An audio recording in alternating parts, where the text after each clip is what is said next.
Excellent. Well, hello everyone, and welcome to the 21st World of Pinot Noir. Thank you all for attending and tuning in. I'm Mike with the World of Pinot Noir. I just help out, and I'm going to pass it over very quickly and just get out of the way. I'm going to pass it over to our the World of Pinot Noir board president, Laura Booras, who's also the CEO of Rivervench Winery and Vineyard in Santa Maria. Laura, it's your show. Take it away. Thank you, Mike, and welcome everyone to our 21st World of Pinot Noir. It's obviously a little different than previous years, but can you guys believe a year ago we were all in person doing our normal thing, and this year we've turned it all around and we're in your homes with you, and it's kind of exciting. So, obviously going virtual is a whole different set of things, but for us, it's been an awesome opportunity to expand the world of Pinot Noir. All the programming goes beyond just learning about one particular wine. So this is exciting for us, and we're totally psyched to officially today kick off our World of Pinot Noir Wine Month. So throughout this month, you've got seminars, all kinds of informative things, lots of different events, and of course our charity silent auction, which is all online as well. And you can find out all the details for this stuff on our website, worldofpinotnoir.com. So please visit. All your questions may be answered there, and we'll look forward to seeing you. So I want to just introduce our panelists today. We're pretty psyched. We've got a star-studded group here. First off is Chevone Ball. She is the founder of Dirty Radish, and she's a certified somm. She's a French wine scholar. She's got a love of food and wine and all things French, just like me, so I love her already. It's so great to meet you, Chevone. Nice to meet you. Well, bonjour. Next up, we've got Mr. David Glancy, and it's wonderful to see you again. We have seen each other many times at the San Francisco Wine School, which David founded. And he is known for being one of only 12 people in the whole world to have that very esteemed title of Master Somm, as well as being a certified wine educator. So welcome, David. It's really great to see you again. Thanks. Last but not least, one of my favorite people, Mr. Matt Kattman. He is a contributing editor for Wine Enthusiast, a fantastic supporter of Pinot Noir, and just this past year released his truly amazing book. We're pretty psyched. You can't see it super well here, but it's a tome, and it's incredible. This photography is incredible. Matt, next time I see you in person, I need to get you to sign my copy, please. We'll happily do so, Laura. Thank you. Matt has inspired all of us around here in the Central Coast and has been a big supporter of Pinot Noir locally. So pretty psyched to see you again, Matt, even virtually. Yeah, nice to be here. Thanks for having me. Well, guys, let's get started with a little toast just to kick off our WOPN Wine Month here. Cheers. Hopefully in the future we're doing this in person, but hey, it's kind of fun to be wearing your pajama pants on the bottom, right? I'm in real pants. What makes you think I have pants at all? Well, I mean, depending on how much sparkling wine we drink right now, we might find out more. No. So guys, I'm going to go to each of you. We have a ton of questions and keep it light, and so everyone can just get to know you a little bit. But I wanted to start with Chevone. Chevone, we're kind of welcoming you this year to our World of Pinot Noir family. I mean, to the world of Pinot. I live in the world of Pinot, but yes, thank you for officially bringing me into the world of Pinot. The world of Pinot Noir. Now, I know you are a Beaujolais expert, but obviously a Pinot Noir expert as well. And while we haven't seen you in person at the event, we're looking forward to next year where we will definitely have you in person, which is I look forward to it. I look forward to the in-person. Yes. Yes, I know. It's a lot more fun that way at times, although again, pajama pants. So, hey, Chevone, what trends are you seeing in Pinot Noir these days? What are you liking? What are you finding interesting? What is really just ringing your bell for Pinot Noir? I really am enjoying the fact that, you know, we're starting with the Willamette Valley really to break down these different AVAs, which is really exciting because we just sort of have been the Willamette Valley, but there's so many differences. And to see Pinot going through yet another kind of the age of what they did in Burgundy, right? The time of the monks were figuring out, okay, this little place is different than this place and so on.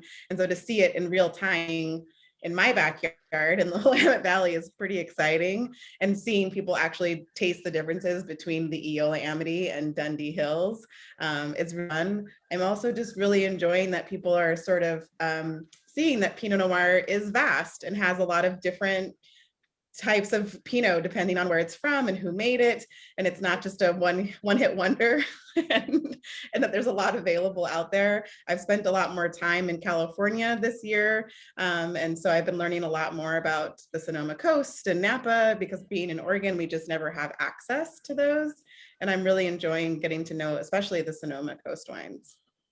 Awesome. Do you think you'll ever try your hand at making Pinot Noir? I think I might start with rosé. I'm a little intimidated by Pinot.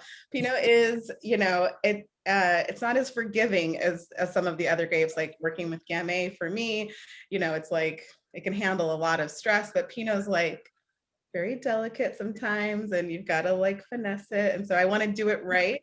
And I think I'll just maybe make a nice fresh rosé first and see how it goes.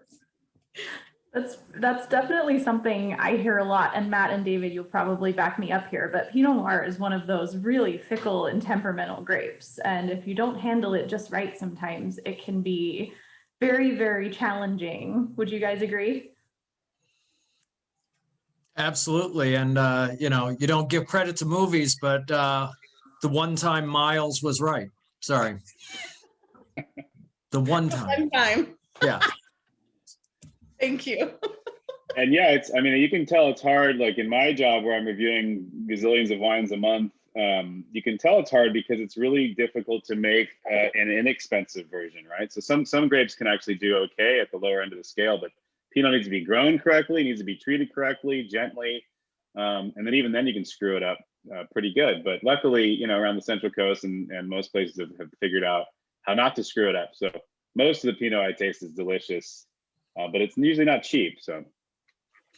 Very true, very true. If you're looking for a bargain, it's probably not the variety for you. We'll be really excited to see if you ever do end up playing with Pinot Noir. And, you know, that'll be kind of a fun addition perhaps someday for you. I want to play with it, and I definitely see it in my future. As we were talking about it, you know, the thought is that I just want to be able to be there for the beginning. You know, when you're doing something like what I'm doing, you're purchasing the grapes, and it's not that I don't trust these wonderful vineyard stewards, but I want to know what's going on from every part of it. And so until I like own the vineyard, which is coming perhaps, I want to play with things that I know I can just sort of let do its thing, or only work with people who know what they're doing, because I'm still new. That's the thing about this industry. There is always something else to learn. It keeps it interesting. I love it though. Oh, good deal. Well, we cannot wait to welcome you next year in person, but thank you so much for being a part of our virtual wine month this year, and looking forward to all of the events you're involved with. So thank you. Of course. So David, let's go to you next. You have the pretty tough task ahead of you. You're actually moderating and leading all of the World of Pinot Noir wine case seminars. That's every Wednesday this month at 5 p.m. Is that right? Yes, indeed. Yes, indeed. Awesome. 30 minutes times 4 to tell you everything there is to know. Well, what are you most excited to talk about for each one of these? There's so many good wines in those cases. I mean, 3 minutes is not enough time. They're super fun. And actually, before I forget, I just want to say, speaking of super fun, this cork jumper from Riverbench is smoking. So really lovely. But shameless. There you go. Thank you, Matt. Matt/Vanna. Yeah, lovely stuff. I can't say I'm more excited about any one of the seminars or any one of the wines more than the others. So the World of Pinot Somm team put together the case. So that was done. And then they came to me and said, all right, make some education around it. And it was kind of fun taking that and going, all right, how can we group this and get some fun topics around it? So I think it's, the first one kicking off later today, 3 hours from now, less than, the Burgundy West Coast connection, where we're going to be looking at, a wine from Beaune against Willamette Valley, a specific part of it, and against Anderson Valley in California. So that's going to be cool. And then next week is, the New World. We're focusing on, what do we call it? New World Elegance. I don't have all 4 of them in front of me. So we're doing all New World, but there we're bringing Yarra Valley, Australia into the mix. Then the next one is all California Central Coast, focusing just on Central Coast, but 3 very different spots in Central Coast and established wineries to some real newcomers in it. And then the last session is all Old World and cold climate. So very, very cold climate. And am I allowed to say that there's champagne in that? Mike, can I say that? Okay, there's a champagne, and then we're also doing against that German Pinot or Spätburgunder against another Oregon example. So no, not Oregon, another Burgundy. Sorry, another wine from Beaune. Wow, that's quite a range. It's wacko. It's a lot of Pinot. That's the best. My favorite thing about going to World of Pinot in person is that you get those tastings and you can just kind of hone in on what you haven't tried, right? So I'd always go to the Spätburgunder and Kiwi Pinot and stuff that, because I have tasted Central Coast a lot. I taste Sonoma a good amount. So it's great to find those little spots and you just, your mind's blown by what you learn and try, and it's fun. Yeah, absolutely. Remember the one year the Hungarian producer was there? I mean, I've never had Hungarian Pinot Noir. That was so cool. I think next year you need a whole pavilion for Moldova. I think that would do I'm it. down with that. That's amazing. Awesome. Well, that's it's interesting you mentioned that, Matt. Like I think that one of the tricks with Pinot Noir is that it can definitely lean towards being a little more wine experty or kind of wine geeky. And David, I think you have a really natural way of teaching Pinot Noir to both casual fans and experts. How do you balance that? I think we have an audience that goes from 0 to 60 really quickly with these wines. How do you keep it interesting for both groups of people? Well, I'm not actually that smart. So I remember very clearly what it was like to know nothing.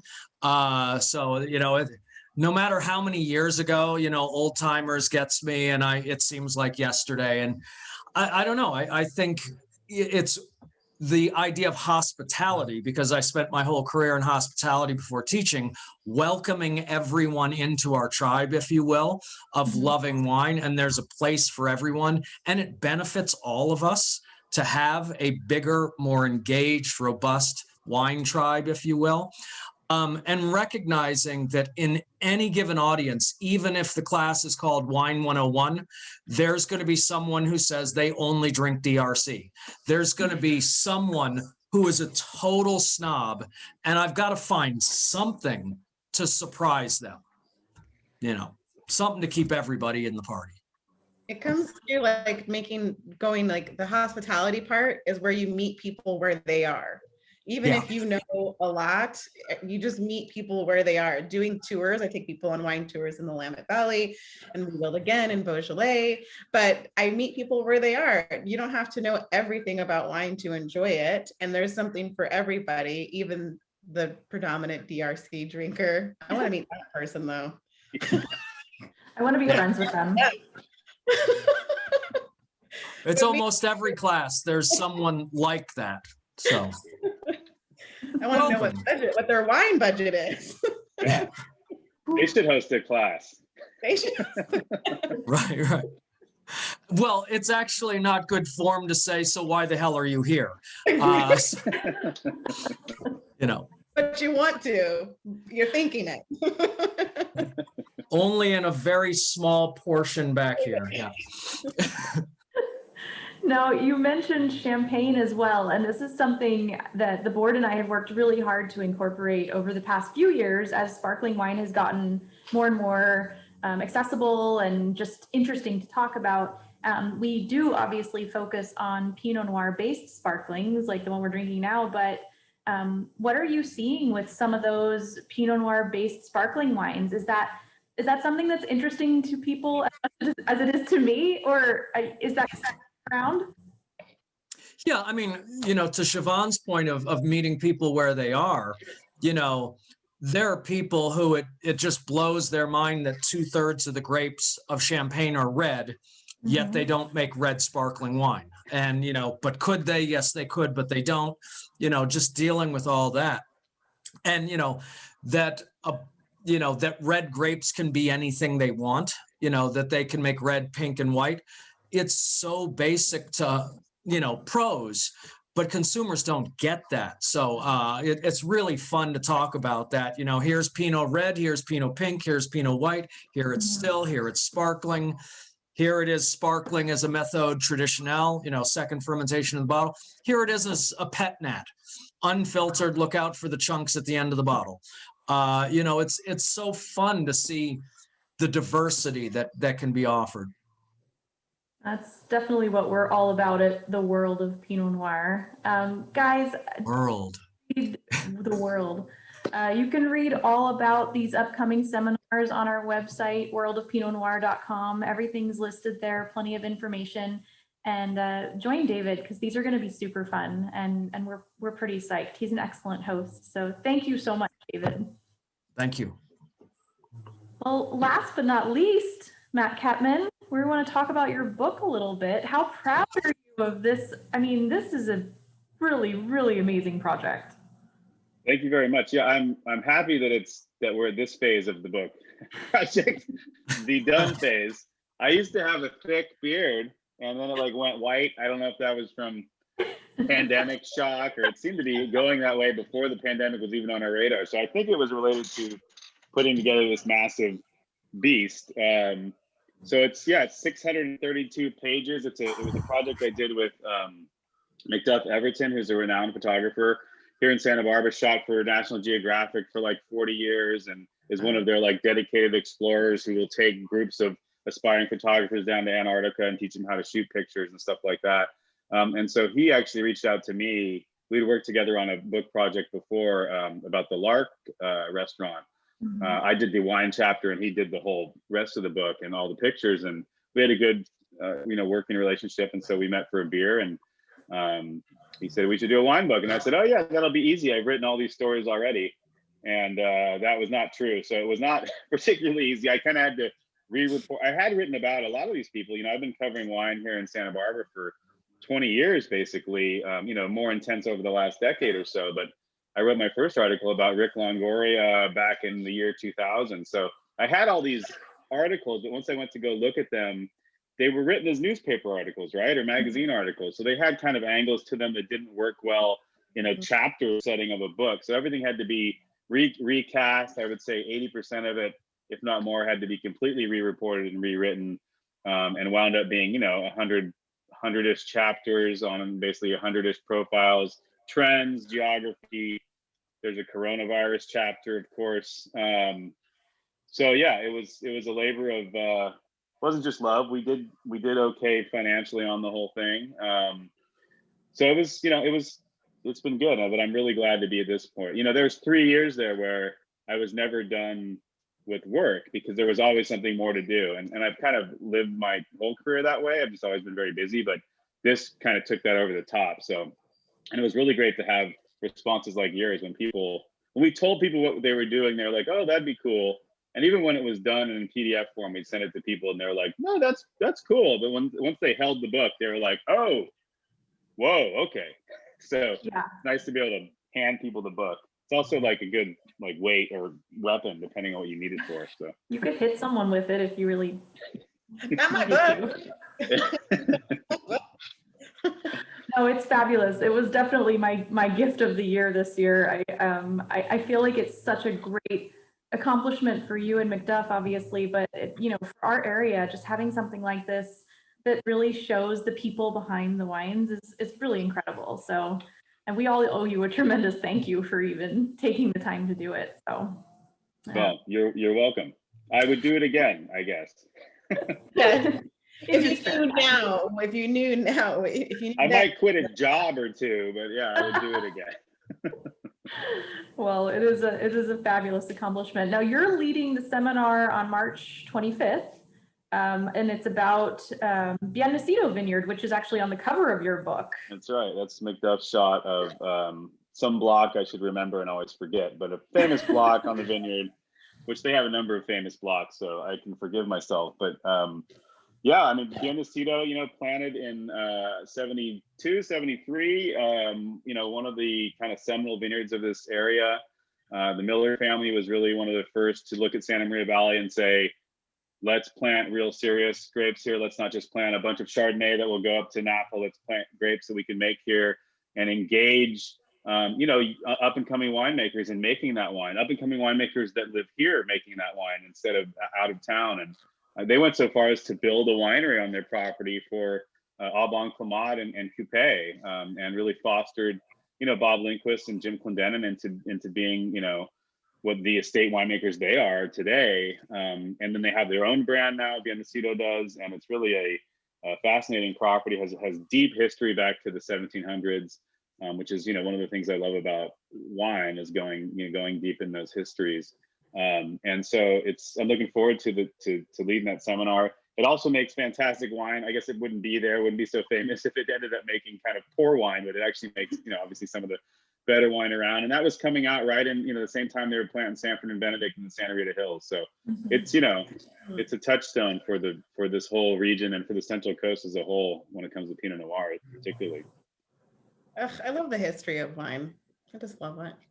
I just think about making wine this year at Irie Vineyards was a dream.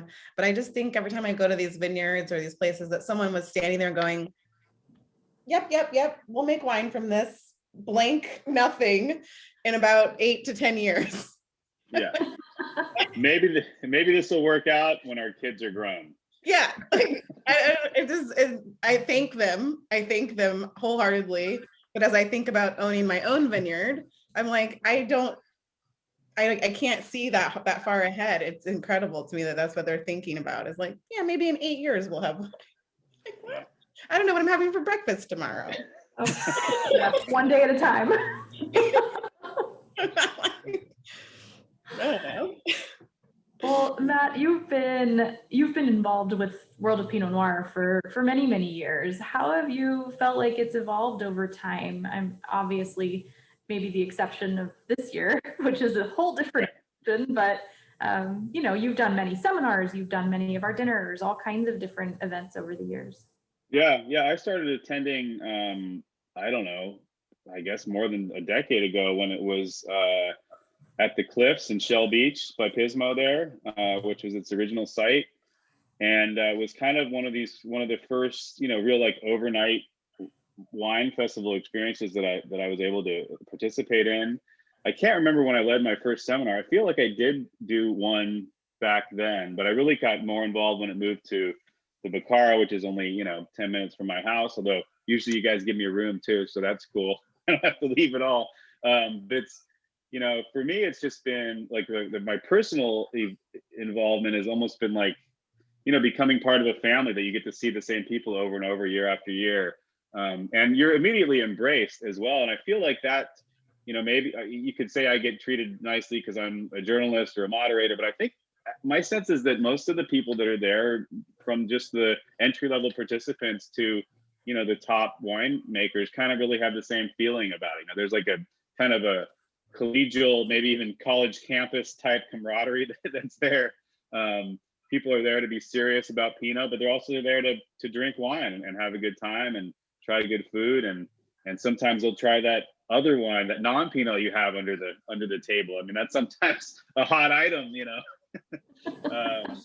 So it's a place where I've learned a lot about not just red Pinot Noir, but Blanc de Noirs for sparkling, and then white Pinot Noirs, which is like a big thing or I don't know, big is the right word, but a thing in Oregon that's kind of trickled down the coast a little bit. Learned from all these different regions. So, I mean, to me, the educational component has always been strong. The camaraderie has always been strong. And it's fun. Last year, we did a seminar with Adam Lee and looking back on the Staduri days and all the vineyards there. And we were taking shots of tequila before and during the 11 a.m. seminar. So, it's a good time. Okay, I have high expectations now for next year when I come to World of Pinot. I'm taking notes. Like Bring your extra liver. expecting like all sorts of treats and wines from all over the world. And I'm going to be looking for what did you say? The pavilion of Moldova. Pinot Noirs.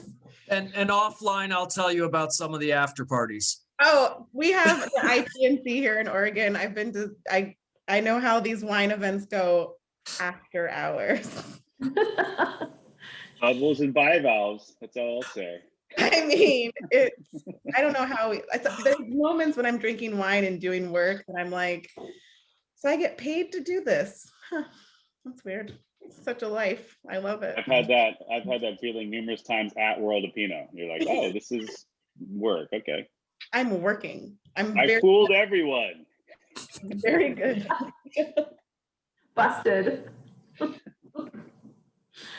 Well, very cool. Thank you so much for being a part of our virtual events this year, Matt, and all of you. Really, we're really psyched. This has taken a lot of planning, a lot of detail, but man, with stars like you guys, we're gonna have a lot of fun. Pretty cool. Good time. Mike and Stacy, do we have any questions that we need to be answering for anyone? No, I think that's it. Everyone is chiming in on Facebook and just saying that they're excited that it's starting, but no questions at this point. So awesome. Well, I would encourage everyone to check out our website, worldofpinotnoir.com. Sign up for all of our seminars, all the good stuff that's happening over the next couple of weeks. We're pretty psyched. The silent auction again is all online, so that's an awesome component. You can get some really great deals and support a good cause right there. So with that, you guys, I do have one question. Oh, we have a question. We have one question from a fellow journalist of yours, Matt. Her name's Barbara Bariel. She's wondering how she can get a signed copy of your book. So I'm gonna let you two work it out. Well, we still have a few left on the website, which is vinesandvisionsd.com. Yeah, we posted it in the chat. Okay, cool. And actually the ebook is going to go live. Actually, it might have just gone live. I got an email from Macduff that said, I'm seeing Apple accepted our pricing, da-da-da-da. So I don't know what that means exactly, but that means you'll be able to get it online through iTunes. He just writes the things. Yeah. I'm just the author. I don't know. Yeah. I just write it, man. My people take care of that. Yeah. When in reality, we drove books around the wineries. That's how. And if you order from the website, I have to go to the post office. That's why the shipping is like $20. And I'm like, I'm ordering from the post office. I'm ordering from online right now. Wow. Hey, Mike and Laura, are the WOPN cases still available if anyone still wants to buy those? Sadly, I think those are sold out at this point. But there are Matt's seminars still up, the Thursday seminars, right? So the WOPN Wine Case seminars are every Wednesday. The Thursday seminars, there's still several that all of them have a wine component, including Matt's, which is on March 25th. About Bien Nacido. That's an amazing lineup there. But just go to worldofpinotnoir.com and just go into the virtual sections, and you'll see that there's still several Thursday seminars to sign up for. And of course, the auction is still going on. And the auction lots, everyone, this being such a weird year, has really donated amazing lots this year. I think it's one of our most exciting auction lots that we've seen. And the bidding is starting to get a little fierce out there, and that's going to be going on all month as well. So tons of ways to participate, tons of ways to get amazing wine. So yeah, just worldofpinotnoir.com. And most of our personal cellars are empty now after a year. So this empty. is the time to replenish. Yes. Say that again. Hear, hear. Well, thank you all so We much. don't have any problem in a bad and when it's going wrong. When people want to drink more, it's great. Ooh, I know I'm definitely drinking more at this point. That whole dry January thing, no. I did a damp January. That's what I called it, a damp January. So like I tried to drink only wines that had like low ABV or like low proof cocktails. That's smart. That's a good compromise. Yeah, damp. Why go dry? Not right now. Yeah. Who are you kidding? That's a lot. I'm not even going to comment. I do have one final one. There is one question. This is from me. Laura, can you tell us about the bubbles that everyone else is drinking? Yeah. Oh, sure. So I sent you guys our 2016 Blanc de Noir. In the spirit of Pinot Noir, it is 100% Pinot Noir. It's a white wine, so you can see there's no skin contact, but we do full traditional method. It's a labor of love. That's why some of these vintages are a bit older, but they need the time. And Clarissa, our winemaker, and I took our San Francisco Wine School champagne class many years ago, and we try something new every year with our bubbles. We do vintage bubbles, but every year there's a different variable. And you know, a sparkling wine, you can always change it up. So we're still learning many years later. And gosh, this will be our 13th year making bubbles. That's crazy, but just trying to get a little better every year. I hope you guys enjoyed. Great. Thank Cheers, everybody. Cheers. Thank you for being a part of our event. We're really psyched to have you. It's going to be fun and virtual, but fun. Yeah, I'll see some of you in 2.5 hours. That's right. Yeah, I guess that's it, huh, Laura? I think so. I think we Great. got a big day. The rest of the day is young. There's a lot of work still to do. A lot of wine to drink. A lot Well, of thanks, everybody. We really appreciate you all tuning in. Laura, thank you for your leadership here. Chevone, Matt, obviously David. Thank you all for all the attendees that are watching on Facebook. And again, worldofpinotnoir.com. There's still some seminars to sign up for, and they're going quick. So please sign up. Oh, and the auction lots are amazing. Check them out. Thank you all. Yeah. Cheers. Thank you. Cheers. Bye. Bye.